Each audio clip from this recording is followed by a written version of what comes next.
Glória a Deus. Quero inicialmente cumprimentar a amada congregação, vos saudando no nome poderoso de Jesus. É uma alegria imensa poder estar aqui juntamente com a minha esposa e para oferecer a Deus o nosso culto. Antes dos irmãos se assentar, depois vocês vão ficar um bom período de tempo sentados. Eu sou muito radical em questão horários, gosto de observar bem isso. E sou meio exigente nesse particular, salvo quando o Espírito Santo, ele resolver fazer diferente, mas daí é ele que faz. Nós temos ética, que é importante nós termos o cuidado. É um prazer poder cumprimentar os pastores, segundo o vice-presidente, no seu nome quero cumprimentar os demais pastores também, e hoje vejo o Edson, fazia anos que não vi o Edson. E quero te ouvir cantar um hino depois, Edson. Já fica preparadinho aí. Depois você vai cantar um hino enquanto nós estivermos ceando.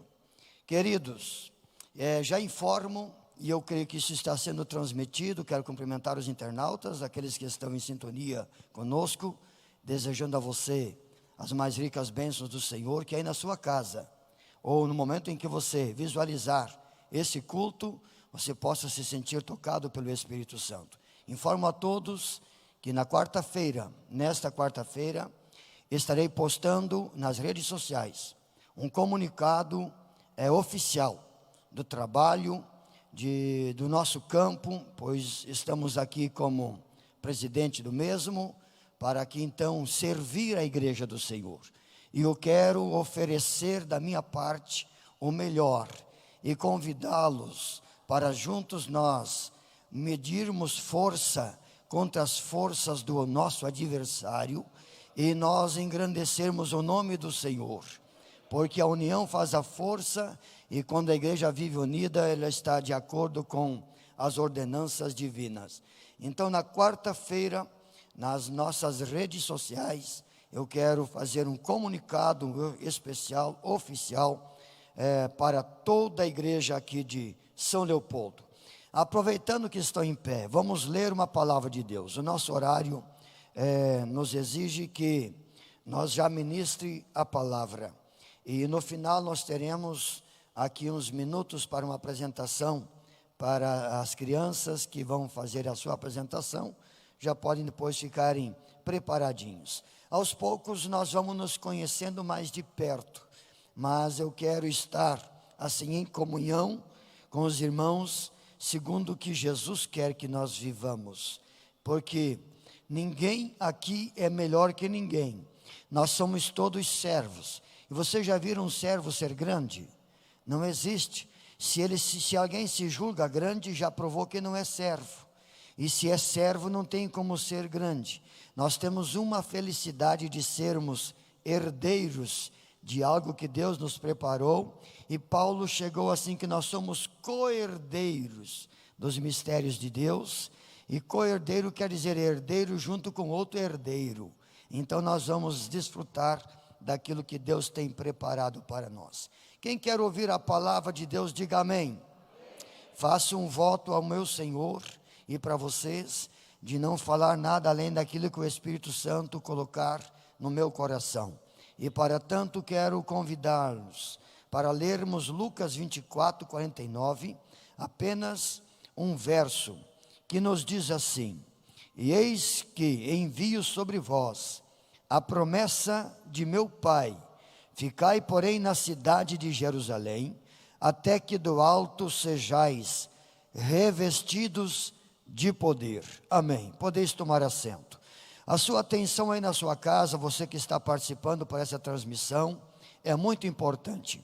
Queridos e amados, aqui Jesus disse para os seus discípulos, antes de ser assunto aos céus, usando uma expressão categórica, dizendo: eis que eu vou enviar a promessa de meu Pai. Que promessa é essa?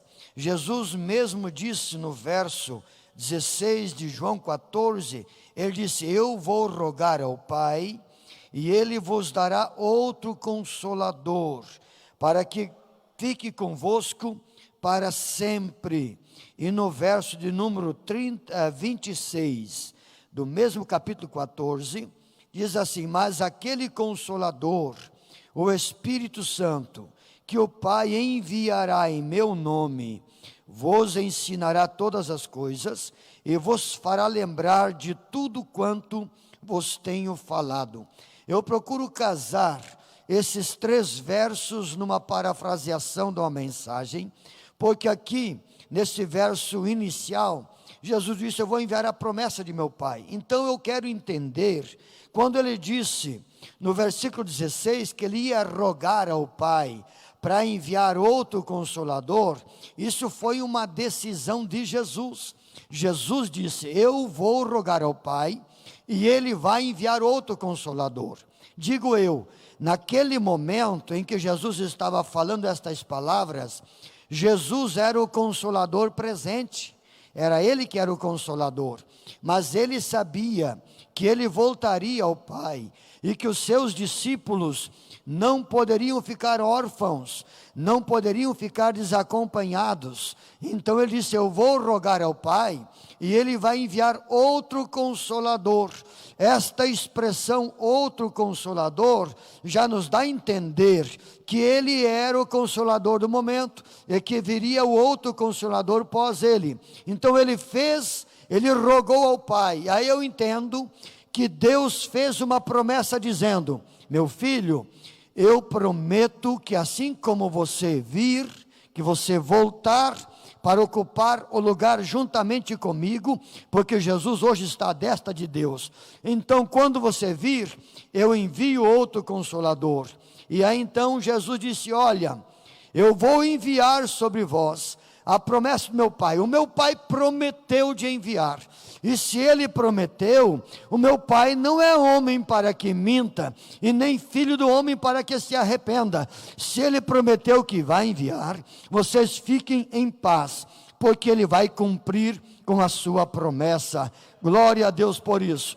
Eu estou contente que os irmãos estão assuntando bem a palavra, porque esta mensagem, esta palavra, vai fazer com que nós saiba nos pormenores quem nós somos e o que realmente nós podemos exercer no reino de Deus. E aí então Jesus deu uma ordem. Ele disse: eu vou enviar a promessa, porém vocês devem permanecer. Naquele tempo, vocês permaneçam em Jerusalém, em oração, até que do alto sejais revestidos de poder. Irmãos, todos nós sabemos quando isto aconteceu. Todos sabemos que acontecia em Jerusalém, entre os judeus, várias festas, e uma delas era a festa de Pentecoste. E nestas festas, todo o povo que estava disperso, os judeus que estavam dispersos nas mais diversas nacionalidades, eles vinham a Jerusalém para essas comemorações. E então, nessa festa de Pentecostes, estavam todos ali, de várias regiões, de vários lugares, de outros países, estava o povo ali para a festa de Pentecostes. Mas os que receberam a ordem de Jesus, eles não estavam comemorando, banqueteando junto aos demais, não, eles estavam lá no templo orando. E no entanto era cerca de mais ou menos 500 irmãos, pelo que o apóstolo Paulo falou. Mas no dia em que o Espírito Santo Consolador veio, estavam mais ou menos 120 irmãos. Os outros talvez iniciaram e desistiram numa altura do caminho e foram se juntar à festa de Pentecostes. Mas estes 120 ficaram reunidos no cenáculo. Glória ao Senhor.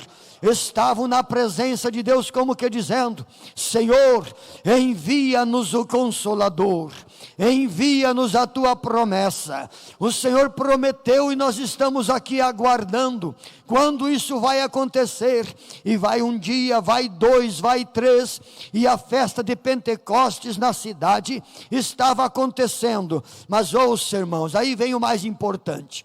Quando se cumpriu o dia de Pentecostes, quer dizer, quando terminou a festa de Pentecostes, encerrou todas as festividades, estavam eles todos reunidos no mesmo lugar. A cidade estava em festa. Terminou as festas, o povo estava se organizando para voltar para suas terras, para suas cidades, para suas regiões. Mas tinha um grupo de crentes cheios de Deus, crentes que valorizavam as ordenanças de Jesus, e eles esperavam a promessa, como quem diz: o Pai prometeu, Ele vai cumprir. Eu não saio daqui enquanto a promessa não vir. E lá estavam eles orando, irmãos, aleluia. Eu me emociono quando eu falo sobre isso. Terminou a festa, cumpriu-se o dia de Pentecostes, mas os crentes estavam reunidos no mesmo lugarzinho, aleluia. Mas diz a palavra em Atos 2, a partir do verso 1: de repente veio do céu um som, aleluia, como que de um vento veemente e impetuoso. Não foi um vento que veio ali, irmãos, foi um som como que de um vento veemente e impetuoso, que encheu a casa em que estavam reunidos. Aleluia. Esse som deve ter sido estridente. Vento tempestuoso é como uma tormenta terrível que se arma e vem soprando e vem fazendo aquele barulhão assustador. Foi esse o som que os crentes ouviram. Imagine, irmãos, se nós estivéssemos lá orando: Pai, manda a promessa. Jesus, quando vai vir a promessa? Senhor, estamos aguardando a promessa. Vai vir quando? De repente, a casa foi invadida com um som estridente.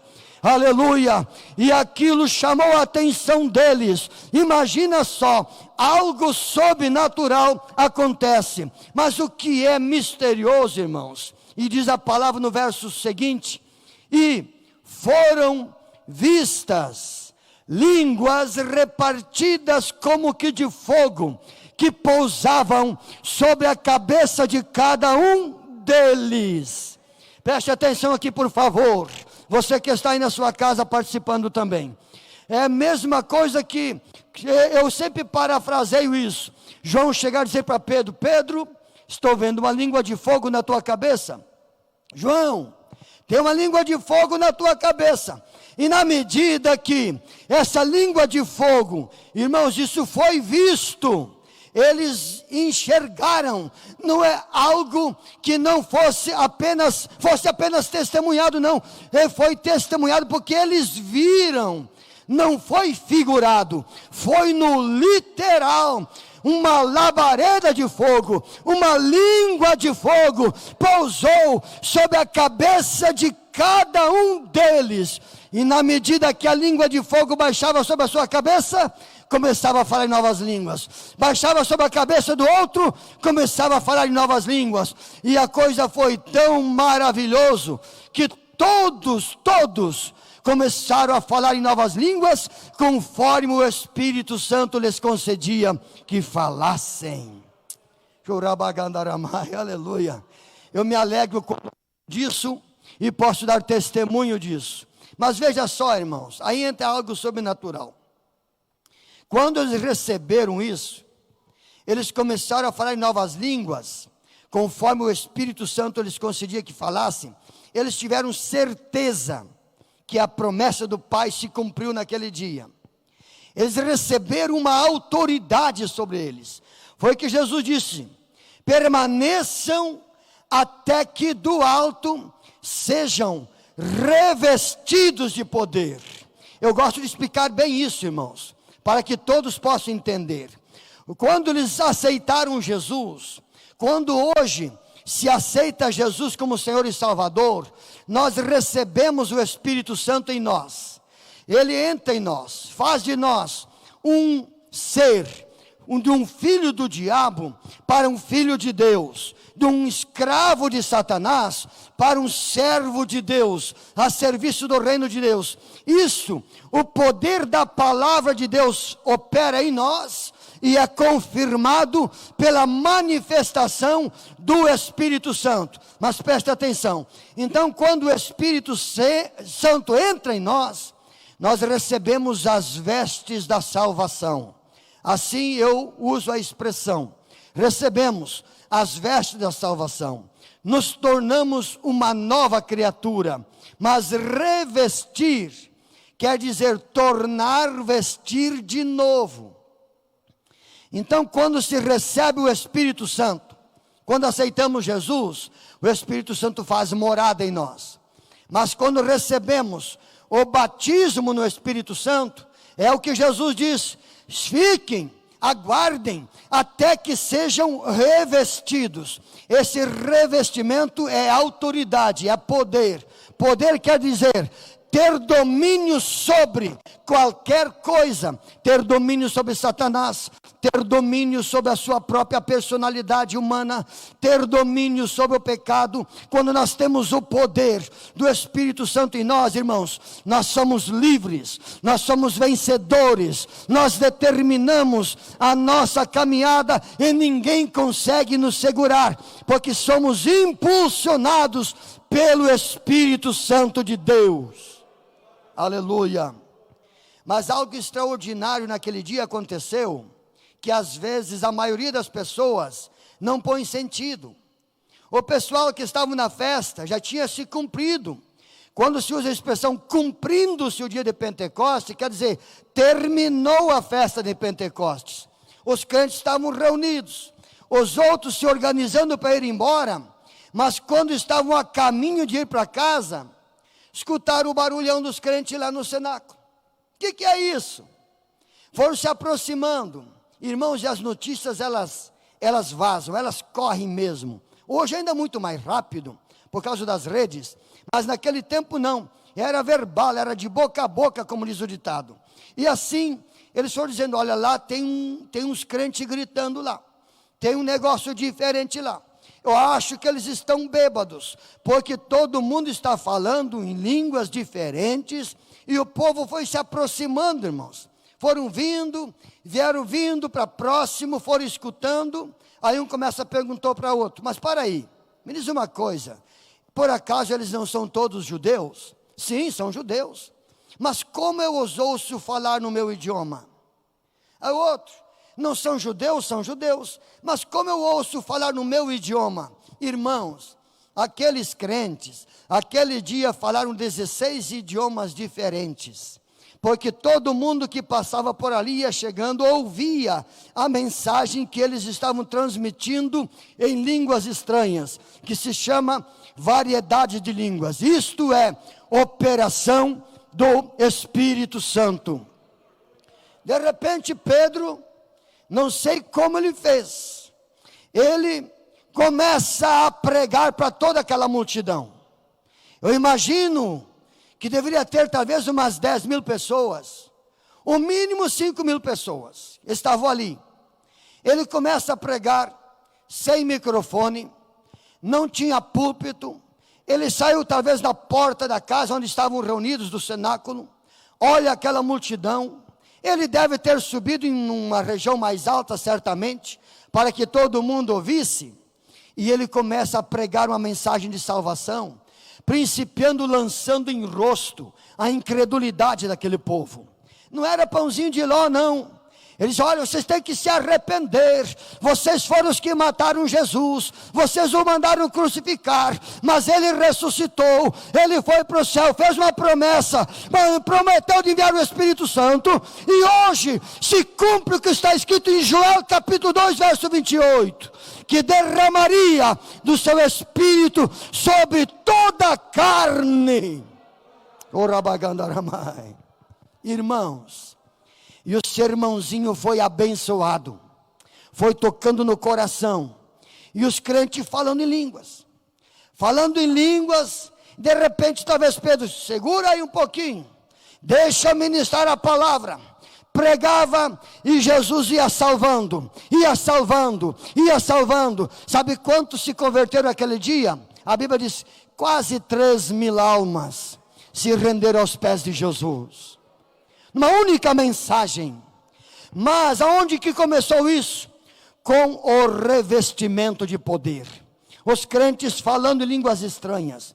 Eu quero imaginar que enquanto os crentes estavam falando em língua estranha, estava dizendo para o outro aqui de um idioma diferente: você precisa aceitar Jesus, tem que se arrepender dos teus pecados. Se você continuar desse jeito, você vai para o inferno. Você precisa rever os teus conceitos, tem que mudar os teus hábitos de vida, tem que deixar de falar da vida alheia e começar a falar do Espírito Santo de Deus. Talvez o Espírito Santo foi fazendo uma lavagem ali.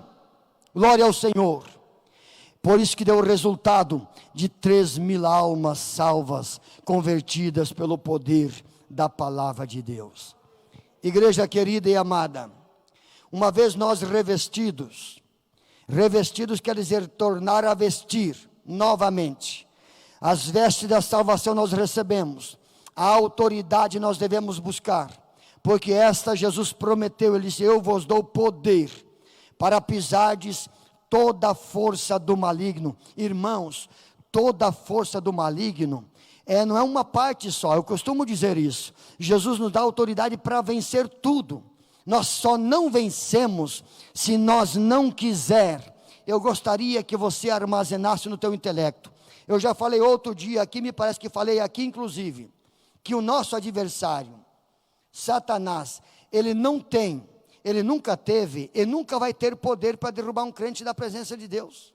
Esta é a grande verdade. Um crente revestido de autoridade, revestido de poder, ele domina as forças do maligno, ele domina as forças do inferno, ele domina o poder do adversário. É ter domínio sobre, esse é o significado da palavra poder, é quem tem domínio sobre qualquer circunstância. E nesse particular, Jesus nos fez a promessa de nós termos o domínio no mundo espiritual. E no mundo espiritual, irmãos, eu sou vencedor, você é vencedora, você é vencedor. Nós podemos ser vencedores desde que nós vivamos na presença de Deus e nós buscamos diariamente esse revestimento. Uma vez revestidos, vamos cuidar para nós não perdermos esse revestimento, porque é muito fácil nós perdermos essa autoridade, irmãos. Basta nós mergulharmos no pecado, basta nós nos afastarmos de Deus, então nós tornamos-nos servos e escravos do pecado. Aí essas vestes espirituais, elas deixam de existir. Mas no momento em que nós mantivermos essa vestidura, esta armadura da fé, as vestimentas espirituais, o revestimento de autoridade e poder, irmãos, viva tranquilo, caminhe em frente, siga em frente. A nossa caminhada, irmãos, é longa. Jesus vem logo aí, mas nós temos muito a enfrentar.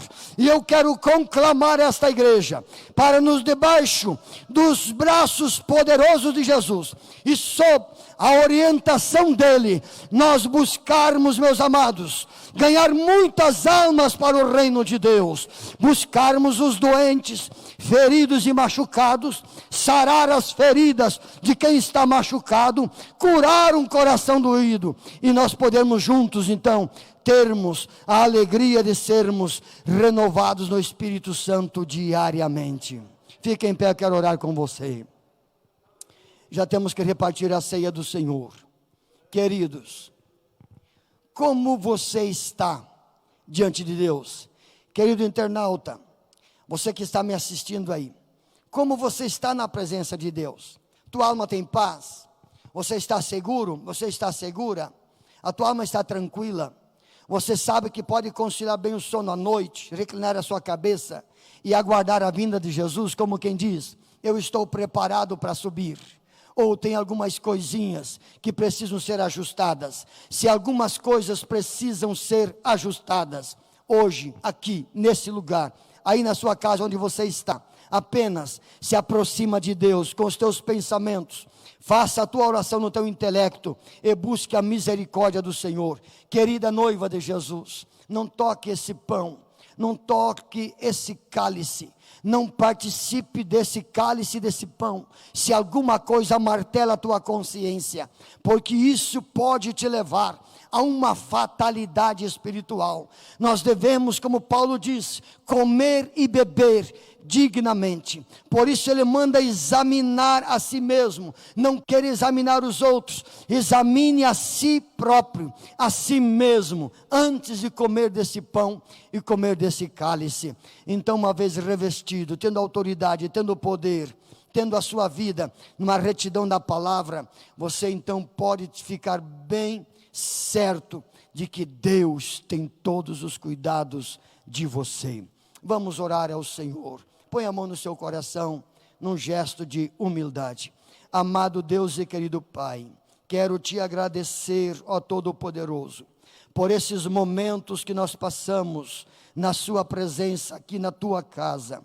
Senhor, esse momento nós vamos nos curvar diante de um ato tão solene, que é participarmos do corpo e do sangue de Jesus, figurado nesse pão e nesse cálice. Senhor Jesus, é um privilégio que nós temos, que nós não merecemos. Somos pecadores, somos fracos, mas o Senhor conhece o coração de cada um, as intenções do coração do homem, do ser humano, e o Senhor pode, pelo seu Espírito, ó amado Espírito Santo, Deus presente aqui essa noite, ajuda-nos, que possamos moldar a nossa vida, de acordo com a tua palavra e o segundo o seu querer, e poder participar da ceia de forma digna, e com isso anunciando a morte do Senhor, até que venha. Ó eterno Deus, obrigado por esse privilégio, no nome de Jesus. Amém, amém. Querido.